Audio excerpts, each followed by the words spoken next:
have Raja Krishnamurthi from Illinois District 8, who is currently at the Congress. Yes, he is representing the US House of Representatives for the 5th term. Proud to be meeting you as an Indian American. You know, we've heard so much about you, and on YoIndiaTV we are happy to see you on the very first time. How's the feel here in the Bay Area? It feels good. I like the sunshine. We need to pack it up and take it back to Chicago. Yeah, I remember, you know, the 16-inch deep snow and the winds, and Democrats have been talking about the climate change and all, you know. Let's start with that, you know. What's your take on that? Well, look, there is man-made climate change, but it's still cold in Chicago right now. But thank you.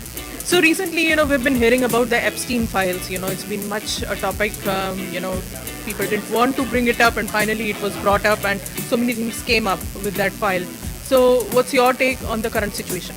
Well, my take is that we need more transparency. There are 1,000 plus victims of the child sex trafficking ring, and so they need to have justice, and we need to prevent this from ever happening again. As a parent of 3 with 1 daughter, it's horrifying what happened. We got to prevent this from ever happening again. We need full transparency on the Epstein files. Right. And you know, with the shutdown and the affordability issues, particularly in the healthcare, which have not been tapped, you know, there is a lot going on what next, you know, and people are like into that immigration-oriented issues, you know. So a lot of it regarding affordability and immigration crisis, I would say. It's a kind of a crisis that ICE has created. So what's your take on the overall scenario? Well, I think people wanted lower prices. They have higher prices for everything. And so that's why they're not happy with Donald Trump right now. And what we see with tariffs, what we see with, you know, the monopolization of certain industries, what we see with ICE, all hurts with affordability and prices of everything. So We have to shine a light on the harm that is done through policies of authoritarianism, whether it's ICE acting out of control, as it is in Chicago, or whether it is raising tariffs by 100% all of a sudden overnight, and then you destroy businesses. So we have to shine a light on the harm that's being done so that we can change public sentiment against it. Secondly, we have to pursue litigation in the courts against this type of behavior, because the courts serve as a check on that authoritarianism. Third, we have to pursue vigorous oversight in Congress. That means, for instance, in my case, I am moving to subpoena different witnesses to come before us. It means, for instance, I'm also working with Republicans where I can, okay, and trying to bring sunlight and transparency where none exists. Just take the Epstein files, for instance, where we've done that successfully. And then last, you have to hold people accountable. So if you're a Republican and you express concern, but then you vote in favor of the president and authoritarian policies, well, we need to point that out. And that's why we have elections, right? Ultimately, there's this old saying in Washington, D.C., if you don't have a seat at the table, you're on the menu. And the best way to pull up a seat to the table is to vote. So are we all going to vote? Yes. Okay, that is the ultimate way to make sure that this system of government, which we're seeing right now with the Trump administration, doesn't persist. We have to vote. And we have to make sure that other people vote also. as Thanksgiving is approaching, you know, what's your message to all the viewers of YoIndiaTV? Well, first of all, I want to say happy Thanksgiving to all of you. Best wishes for the holiday season. God bless all of you, and God bless America as well. Last but not the least, since you are now running for Senate, you know, what's your message to the viewers, you know, since we are expecting to be you as the first Indian American senator in US? Well, I'm hopeful. I'm cautiously optimistic. We need the U.S. Senate to look like America. We need Congress to look like America. So that means we need it to have Indian Americans. There's not a single one. So hopefully we can change that this year. Thank you so much. All the very best. Thank you so much. Thank you. Thank you. Thank you. In order to counterbalance what's happening with the Chinese Communist Party, you need the U.S. and India to have a very strong relationship. Not just a little bit, but very strong. Because together with India, Australia, Japan, and our other partners, friends, and allies in the Indo-Pacific, we need to shape the international rules of the road. Right. You know how some of you drive now, right, Vishal? No, Yash? Yash? Okay. So, but some of you are young drivers, okay? And when you learn to drive, you are given the rules of the road, okay? And right now, China is trying to change the rules of the road. They're trying to say, for instance, it's okay to settle your disputes through violence. Okay, that's why They are trying to throw their elbows on India, on their border with India. They're throwing their elbows in the South China Sea. They're throwing their elbows in Taiwan. That's not the way that we should resolve disputes. Everything should be resolved peacefully and non-violently. That's the first thing. Another thing they're trying to do is they're trying to make it okay to steal intellectual property. They routinely steal intellectual property, misappropriate it, sell counterfeits and knockoffs, and then whoever are the inventors lose all the opportunity to make money off of it. The Chinese are trying to also make it okay to hack and to have surveillance on everybody, everywhere, at all times. They don't believe in human rights. They don't believe in freedom. They don't believe in all the things that you and I take for granted. Okay? So there's a real competition going on. And so that's why we have to band together with our Indian friends and partners and our others and say, look, we have to stand for something. Yes.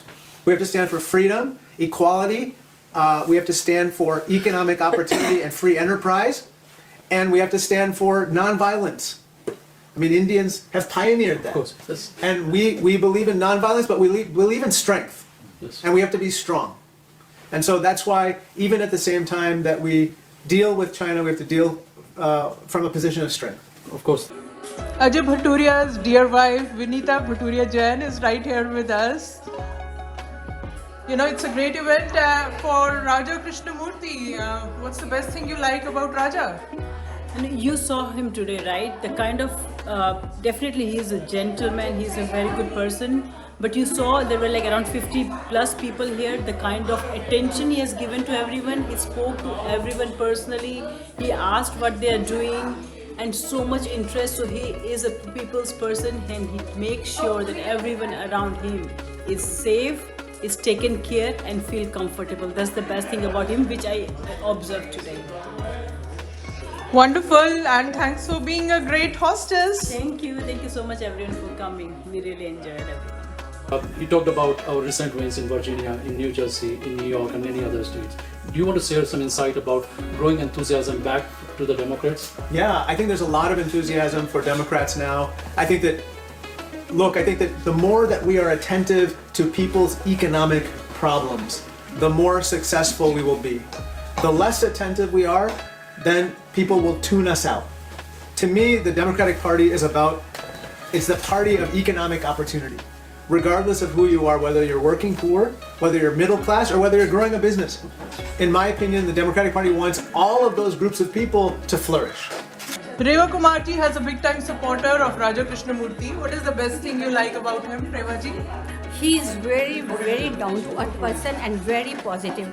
And we really want the person for this leadership who really take care of everyone. And thanks to Ajay, Vanita and Ashokji to making the part of this. Thank you. CNN recently talked about rising anti-Indian hate, okay? And you see this especially from the MAGA far right. You saw this with regard to Kash Patel. Kash Patel put a happy Diwali greeting on his Instagram, and he was flooded with anti-Hindu and anti-Indian hate. You see J.D. Vance, unfortunately, going out there and talking about how he wants his wife to convert to Christianity. I have no problem with anybody being whoever they are. That's okay. But we don't want pressure. We don't want pressure on anybody to be someone other than who they are. We want you to be proud of whoever you happen to be. If we are proud of who we are, we nurture our roots. And it's that old saying, the tallest trees have the deepest roots and provide the most shade for everybody else. And so we want our children to be secure in who they are, and that's why it's important for us to band together against all forms of hatred. Of course. Hey Vishal, what's the best thing you like about Raja Krishnamurthi? He is a great, simple guy who's in the fight actually for bettering the lives of people and not for some power play. So that's I like most about him. There has been a growing concern in the country that our children or people born here are not getting jobs. And there's either misconception that people on H-1Bs are taking those jobs. What would you say that, and there are jobs which are coming in AI, and somehow I feel that our universities are not prepared to deliver the most recent curriculum which is desired by the industries and technology advancement. So we are depending on some foreign skills which we need to support our industries. What's your take on the whole issue? I think that's a great question. I think that we have to spend more time cultivating the skills of our indigenous workforce to take the jobs of the future. We are not preparing them well, and we're not skilling them for the jobs that exist. Look, immigration is always a good thing for this country. Because remember the old saying, if you do not onshore the talent, you will offshore the jobs. Yes. That's just the way of the world. No company is going to wait around for you to have the right skills. Instead, they're going to send the work overseas, and we don't want that. Exactly. We want them to have the work done here by our indigenous workforce and anybody else who comes here to establish themselves. Yeah. Makes sense, I mean, totally. One of the big complaints I've been hearing on Twitter feeds is that this company is laying off this number of thousands of jobs, and they're hiring people on H1. And then this week or last week, Trump went on online saying, oh, we don't have enough skilled people.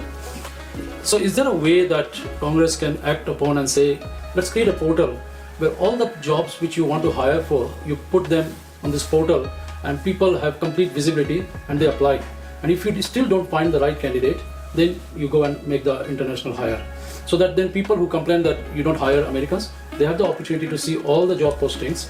And then if they still are not qualified, then the company will say, we did not get. So a portal is specific for hiring for H1Bs. H1Bs. I think we have to have creative solutions. Yes. Okay? Because I am very sensitive to any criticism that an H1B worker would take a job that an indigenous worker would otherwise take, and we want to make sure that there's no abuses. Okay? So we need to make reforms. But let's be honest. Let's be honest. You know, this country cannot run without immigrants. Yes. And it can't run without H1B or without other high-skilled talent. And so we just have to be candid about this. At the same time, I authored our nation's skills-based and vocational education modernization, and I know for a fact that it's not world-class. Our skills-based education system is not world-class. It needs to be, and we need to put much more resources into that type of education. So if I'm U.S. Senator, I will try to double the funding for that type of education, because we need to do everything we can to make sure that local talent has the skills to compete in the 21st century economy. Universities are great. I went for graduate school here myself, UW-Madison, and they have great skills that they're teaching us. It's just that native children here are not going into fields like, for example, chip design. So can we have some thoughts like incentivize native people to go to chip design by subsidizing their education or things of that nature, to encourage certain fields where we need the talent? Your college is free if you go to chip design, as an example. Can we do something? I think so. I think you're onto something. Picking which areas is always the challenge, Yes. right? Because you'll say chip design, which I agree with, Yeah. and then someone else will say, well, no, why don't you do, this other profession? Yeah. And so who will decide and how will you decide, right? Yeah. Those are always questions. However, I believe very strongly that we should enable local community colleges and high schools working with local firms like yours and others to fashion the curriculum to attract people to come in and do it in a rapid fashion. All of you know about those boot camps and so forth. Yeah. What can we do in this regard that would make people useful in your area as quickly as possible so that they can get gainfully employed, right? If I told somebody, hey, you should go into chip design, they said, oh, that sounds great. And then you said, well, it's going to take 5 years to get you through that curriculum. They would say, well, I got to put food on the table tomorrow, so what can you do now? That's the challenge, right? How do we kind of get people immediately to a productive state that you can employ them, they can make money, and they're on the path, In a lot of cases, they might be single parents. A lot of cases, they have children, right? In some cases, they made mistakes in their life, and they might have even served time, right? And been in prison. But we want them now to be productive, right? So how do we do that? So it does take a little bit more what are called wraparound supports, and that might require a little more resources. But the question is, do we have the will to invest in our own people, right? And I think the answer has to be yes. It has to be yes.